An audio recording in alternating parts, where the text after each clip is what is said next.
I have a particular example that I got to know really well in the book, a leader by the name of Lou Wool, who inherited this district, Harrison Central School District, HCSD.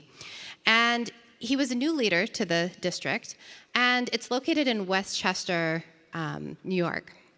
And so on the outside, it looks like a very privileged environment, right? It looks like a place where many of the students are thriving.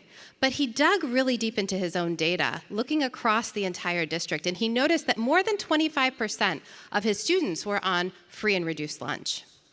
And almost with 100% accuracy, he could predict, based on the student's zip code, whether they would end up in Algebra 1 by the time they were in 8th grade, whether they'd end up with what was called a Regents diploma, a college-ready diploma, by the end of their schooling coming through his district, all of the schooling that happens. And he noticed that a lot of these wealthy districts had not only the latest technology, and of course textbooks, but those districts that were less affluent, they didn't even have enough textbooks to go around. Students were taking turns who would take the textbook home in the evening. And so he decided to make a change. And part of the change was the tracking system that you describe here in Texas. He got rid of this kind of tracking, but he didn't do it all at once.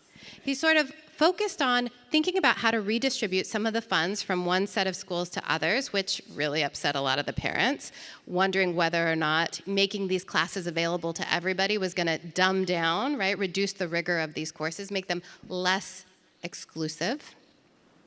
And yet they found in the data that when they did this slowly, but providing incredible supports for the teachers, he changed the teacher evaluation system at the same time that he got rid of tracking, so that now the teachers were giving more supports for participating in these programs to be able to learn how to teach students from many different backgrounds with different sets of knowledge coming into the courses. How do you do that effectively? He created these cultures of growth around his own teachers so that they then could create these cultures of growth in these more diverse classes that they found themselves in when they got rid of tracking.